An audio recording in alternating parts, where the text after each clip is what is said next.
and welcome. I'm Dayna Reggero with the Climate Listening Project, and I'm so excited to be here with the makers of Our Planet 2 on Netflix. And so welcome, Alex. Welcome, Sophie. Hello. Thank you for having me. I'm Alex, and I was one of the researchers for Our Planet 2.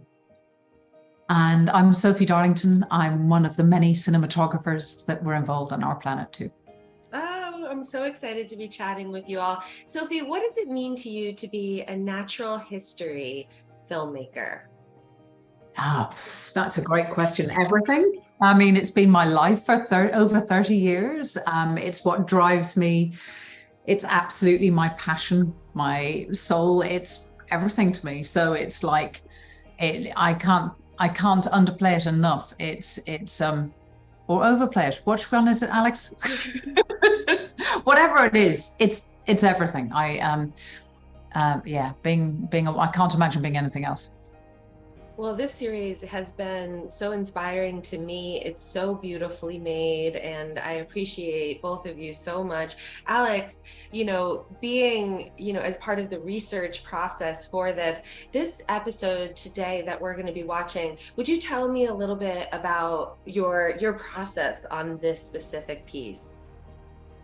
So, for this piece, this was all kind of centered around the Cranes' journey, and I think this sequence stood out amongst the others, and maybe partners well with some others across the series, in that it's such a trans-boundary or border international migration, and it's one of those ones that requires understanding from multiple different nations and kind of like governmental inclusion with regards to conservation. But what I think sets it apart from the rest of the series, or a lot of the sequences in the series, is the human involvement in this story. And the migration of the Cranes is flourishing in the way it is because of the kind of embracing of this migration and the sacred kind of quality that's been ascribed to it by the countries along the way. And so that was really something that I think we wanted to include. And it's always difficult with natural history, is like, how do you get people into it without it feeling like just out of place or like a bit, voyeurism. So I think it was a challenge to kind of really get that sense of place whilst making the animals the focus of it, whilst also kind of lifting up the individuals who are doing everything that they can to protect the migration and the species. Oh my goodness. Sophie, how did you take that vision into, the equipment that you were choosing for what you were creating? We knew that we were going to be filming the birds from dawn till dusk, like we do with most things. And so what we wanted was a camera that had a huge amount of sensitivity. And so the Red Gemini was perfect for us because it has dual sensitivity. You can use it both in daylight and in low light situations. So we knew we could get everything from start to finish of the Cranes' journey, coming in the mornings off the dunes. They arrive. Is it 35,000 of them? How many? It's a lot. Enough cranes. Yeah, it's like 40,000 at times. Yeah. I think. And they come, and I filmed them in Mongolia and Nepal in the 90s. So for me, this was a really beautiful stopgap, a finishing of a journey, because I've seen them on the Mongolian steppe. I've seen them fly over the Kaligandaki Gorge, and now to see them arrive across out of the desert at dawn. They come out of the desert and you hear them before you see them. And they come, it's the most amazing sound, isn't it, Alex? It really, you feel it here. It's just incredible. Yeah. So we chose the camera based on that, and we also wanted to get movement, and as with a lot of wildlife camera work, it's not just one person, there's other people as well. So Aditya was on Ronin, moving through the town, as I was on a Kessler Cine Slider, working with the red on various lenses, trying to capture that movement and the fact that these birds are so part of these, the life of this village. Kijan it's like the Cranes have become everything to it. I think, sorry, just to jump on the tail end of that, I think it always felt really special from the beginning of the project when we chatted to Sophie about it, because Sophie had done the beginning part of the journey. And so there was a real nice sense that, like, for Sophie, this would be the like conclusion to like what she'd started many years ago, and so was bringing all of that kind of experience and just like passion to this, and like really was able to kind of give it that sense of place at the end. And I think from the start it was clear that like Sophie knew what she was doing because it really felt like the full stop and the conclusion to like a journey, which was really lovely to work with. And we both, I mean, cranes are incredible. I have a big thing about cranes. So to see the Demoiselle cranes, they're little, they're not big, they're like the smallest of the cranes. And seeing them before, I'd only seen them in small skeins flying across the Himalayas, or one or two breeding out on the steppes. So to see this gathering, and the noise of it was spectacular. How wonderful to be able to follow that journey, right? And to love this, and to love this one piece of our earth, and to be able to continue and see them in so much of their migratory route, or so much of their journey. And now this like grand finale. I mean, oh, what a wonderful, and so for us, the viewers, getting an opportunity to see it, I think I saw that passion come through, and I'm even crying now already. We haven't even watched it yet. And so we're going to watch it. And we are going to have an opportunity to see it narrated by Sir David Attenborough, and then we will watch it again and have an opportunity to hear narration from you all behind the scenes, this insight into the making of while we're watching the clip as well. So I'm really excited to watch it with you. Let's watch now the first narrated bit, and then we'll watch together. An animal's first journey will almost always be its most challenging. But some are especially daunting.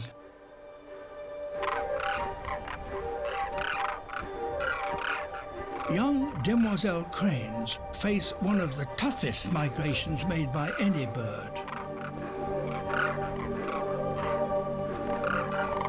Fleeing frozen Mongolia, they travel south to spend the winter in India. But the journey there wasn't always as hard as this.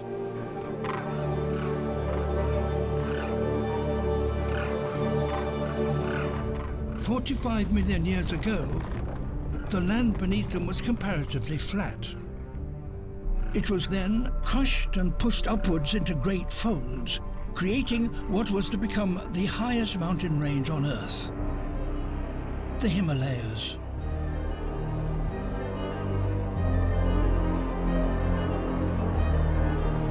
To cross, the cranes must now ascend to 8,000 meters above sea level. The higher they fly, the lower the oxygen.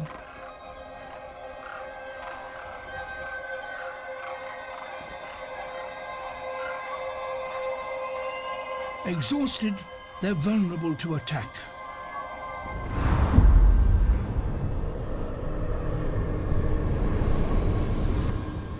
Golden eagles, lifted by the warm air rising from the steep slopes, soar above the cranes.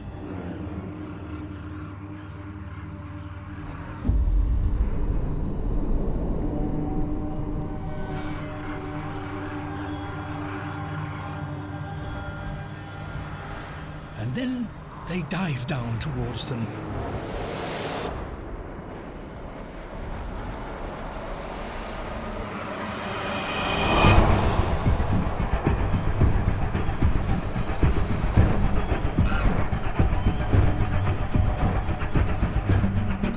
To bring down such large prey, the eagles work as a pair.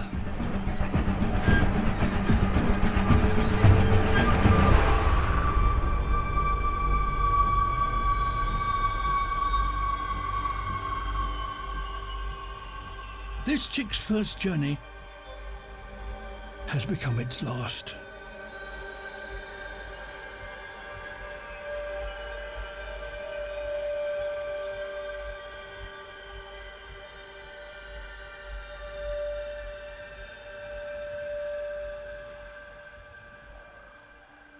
There are lower, safer routes than this, but the crane's instinct is to fly in the direction they have always taken.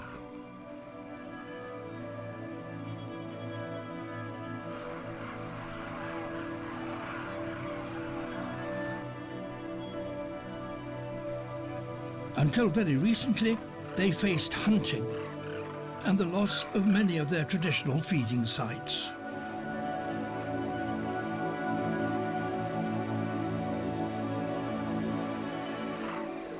Then, one small village in northern India changed their fortunes.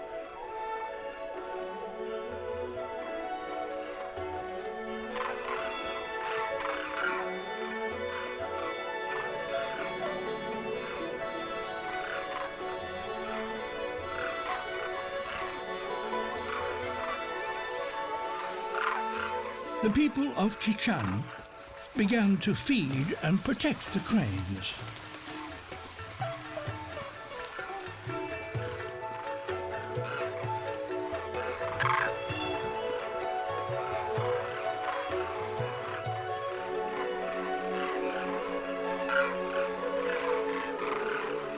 More and more cranes arrived each winter.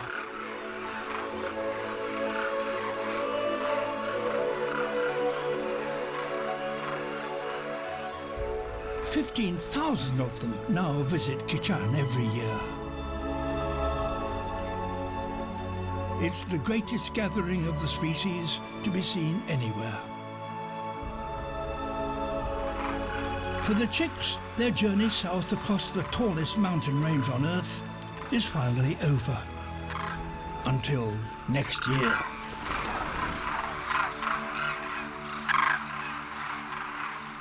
Oh my goodness, amazing. Thank you so much. The work on this is, such a story of like the ways that our world is so connected and, the movement. How were you finding filming that connecting that movement piece in this through the ways that you were visioning or through the equipment that you were choosing, or any obstacles that you came across that you had to sort of shift the way that you were going to do it into a new way because of the movement? Alex, do you want to speak to that? Yeah, I mean, it's difficult because, the sequence as a whole was split up across multiple different shoots. Like, there was no way we could do it all in one go because obviously it happens over many different places at many different times. Like, it's not a quick migration. It's like months for them to get from one place to the other. And so it required a lot of collaboration with, the other shoots going out and understanding what they were wanting to achieve from it. But I think our directive for this part of the film was very much like arrival, finishing. They've finished the journey, and it's like, it feels incorrect to say that because they're on a loop. Like, there's no finish to their journey. They come here, they go back, they come here, they come back. But for us, it just really needed to feel like very, very conclusive, and almost just that feeling of like you're coming home, which I guess with migratory animals is kind of weird to think about, like, which one is their home? Like, which one are they coming back to? This is why Alex does what he does, because he's the thinker. And he'll be sitting there trying to work it all out. But you're right. We were sitting there trying to work out what was the full stop.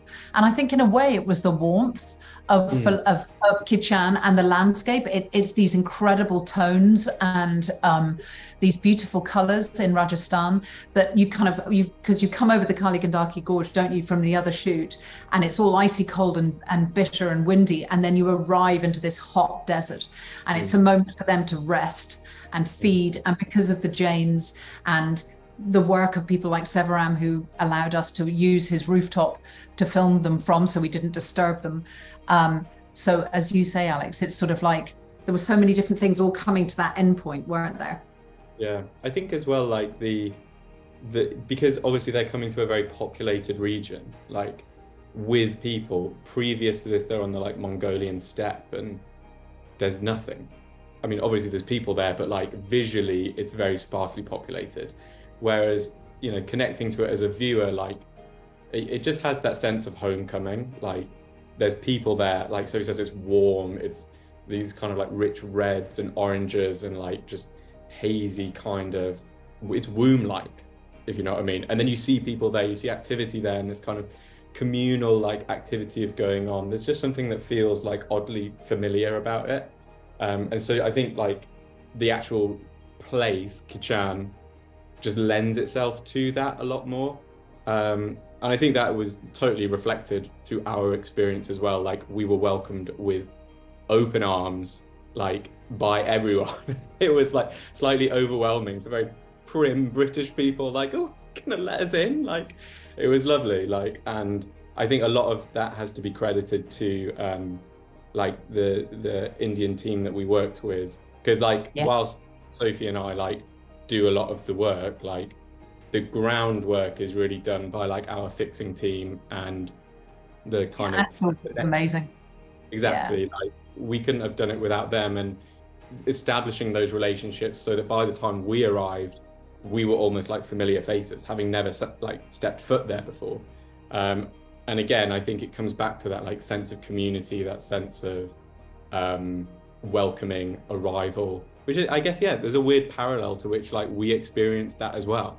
It's like, true. It's really true. And it's also such a cinematic place. You know, we would stop the framing. It was so hard not to be inspired by the parallaxes of the way the buildings were, the way the windows were, the frames. I mean, we had so many opportunities to actually look through frames and use frames as a motif. You know, sort of this incredibly hot, dry, but there's history, isn't there, as well? There's history. And even though the birds have only been coming there since the 70s, the fact that they've kind of increased from like a dozen birds to this many birds just proves how that town has really done everything they can to facilitate their arrival and looking after them whilst they're there. I mean, don't forget, they're not there because they think it's kind of lovely. They're there because they're getting fed.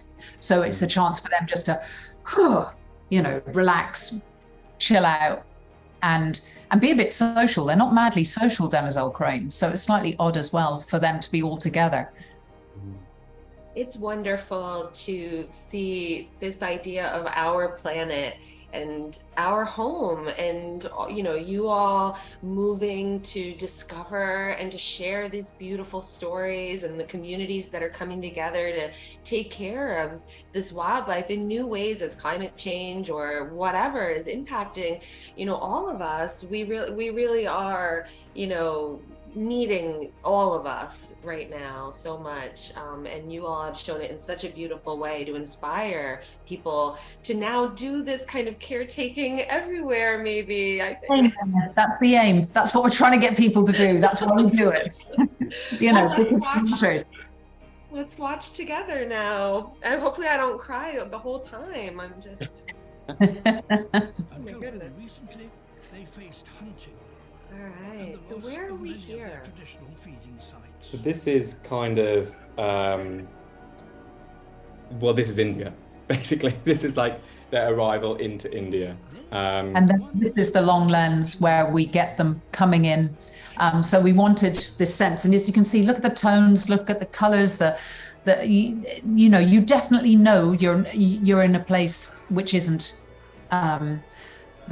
Mongolia. And look at these colors and warmth and the way. So we were using, between us, that's Aditya using the Ronin, and myself on the long lens and also on the cine slider, just to get that. It's all about moving.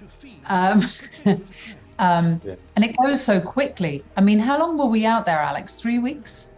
2 weeks. We were there. Was it? Oh, 3. 2 weeks to kind of hit the peak. And so this is the kind of like feeding area that's been established for them there. And it's just so you go every morning around 5:30, you get there, and then there's always this feeling that like, oh, maybe they won't come today. But then they do. Like you hear them coming. And I think this shot here, like Sophie, you referred to it as like Flash Gordon, like when they're all like flying through, because it is like just these swarms of like animals like flying through. It really is like overwhelming, like the sound and the visuals of it. And the family, you've got little families here. So you're seeing not just adults, you're seeing their chicks that they're taking on their first ever journey. So they've bred, that's a youngster, and they're going from the north and heading south to India. And this is their first time there. So they're kind of going, this is great. We love it here. So we wanted to have that moment of them all, you know, together below. But this aggregation, the numbers, it was so Flash Gordon. It was just, you know, there is nothing like seeing an aggregation of a big bird to make you, but then put it to a place, you know, like Kichan in Rajasthan, and I wish you could smell it as well and taste the food. Oh my God, I think both of us put on 2 kilos. That is the best food I've ever had on shoot. Ever. It was incredible. Not only that, it was we stayed in a village filming nearby, and it was an entirely vegetarian village of maybe 30,000 people. They only had vegetarian food, and I've been a vegetarian for over 30 years. It was literally like, this was the dream shoot, and Alex and I get on like a house on fire. So it was sort of it worked out very well. Very dreamy. Well, I definitely could feel all, you know, you really do feel your senses experiencing, you know, the way that you used light, the way that we were peeking through the doors. You feel it. I felt it so much. I mean, it was, you know, so beautiful. And then of course, just being able to feel, you know, so much of what the cranes are feeling. I felt like you really got to see their perspective, or I don't really know, but y'all really brought us close into this whole series. All I felt deeply for each of these creatures. Being on eyeliner is very important. So getting low with the cranes, which was really very difficult because they're in an enclosed yard and they're very nervous still of people. But being on an eyeline of an animal is how we engage with it. Eyeline is one of the most important things and one of the most important tools that we have. So it was great to be up on the roof and look down, but we had to find a way. And we ended up sort of like, you know, we ended up getting the shot, but it wasn't that easy to gain access and to get their perspective, because they don't want you to get it, which I guess is what we're doing. That's why we do what we do. As well, maybe it's not kind of clear from the sequence, but they come every day. Like the cranes arrive every day across the winter period, but you only have this short window when they're actually feeding and therefore, and you get these like huge takeoffs when they kind of all communally decide, like they're very flighty birds, like even just someone walking past will set them off, but they're very once they decide to go, they go. And so this wasn't kind of like a, you know, luxurious, like let's lie around and like pick off shots here and there. It was like, today we will have one chance to film the departure. Tomorrow we will have one chance to film the departure. So it was quite a time pressured thing to do. And because essentially you have one end of town, which is where they get fed. At the other end of town is where they spend all day by these big like pools of water. So there's one opportunity around like 10 o'clock when they all fly across town. Obviously that's where we got all of our like shots from, like inside the town, inside the village, through the architecture and like embedding it in like the perspective of the people there. But it was quite a logistical challenge really, because we'd be like, right, we'll set up the slider. Sophie, you stay there so that you're getting as much as you can from here. Then when we do that, jump in the car, drive over here, jump on the slider. I'll be stood over here doing like crazy hand signals to when like cranes are coming overhead. And then the whole of like the team was kind of stationed at different points to like time everything as perfectly as we could. Because as I say, like we had 2 weeks, like it's a good amount of time, but it's not given that. Well, you're not guaranteed the weather either, are you? You're not guaranteed the weather. And also some days they did different things, or some days they left early because a dog might go past and scare them. And those gaps, they look reasonably in the shot, but they're actually, they're minute. And also there's a whole town for them to go over. So you've got to make sure that you're in the right place. As you say, the logistics, I think having an incredibly familiarized ground crew, which is what we luckily had, was absolutely critical and necessary. And without Anshul and Aditya, and it was such teamwork, and that's how we like to work. It was really great. Yeah. I think it's beautiful to have local community involved, you know, working on this. It's necessary. Project. And female filmmakers. We've had an opportunity throughout this Our Planet to, you know, interview series to talk with amazing female filmmakers, which has inspired me so much. And the way that all of these we need more, Dayna. Yeah. We do, and because it shows in the heart of this art that y'all have made, this local love and this you know, just collaborative, like, art. I just feel it differently. I think it's Alex and I talked about this at length, but we need more voices. We need different voices, because we can tell our story, but the more we have different voices telling the stories, the better they're going to get. And so the really lovely thing about Our Planet and the trips that I worked with Alex on was working with the people from the places, because then you feel the places, and their knowledge and their experience makes our work better, but also by including them in the conversation, that makes the story stronger. And that's what we got to do. It's really important. There aren't enough women. There's certainly not enough diversity in this industry. We need to amp that up.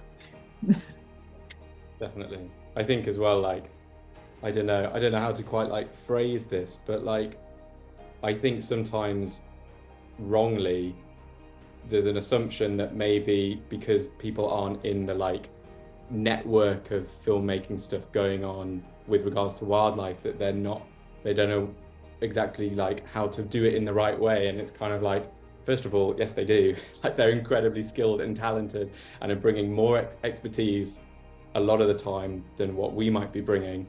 But also, they're, as Sophie says, like, it's about like that diversity of perspectives. And as much and as creative as, you know, the industry is, the well's going to run dry soon if we're like churning out the same old shit. So like, I think just increasing the number of voices and perspectives and way of doing things, like, it's just going to be beneficial for everyone, really. So bring it on. Here to that, Alex. Here to that. Yes. I think that a lot of folks watching will be inspired, you know, to look at nature and to look at our planet in a new way, and also maybe to look at how maybe they can become nature filmmakers in a new way too, because of y'all. And so thank you so much. And thank you to Brian Henderson and everybody who has brought us together for this Our Planet 2 series. Watch on Netflix, and please connect with these amazing filmmakers and follow their journeys as well. So thank you all so much for watching. Thank you. Thank you, Alex. Thank you so much.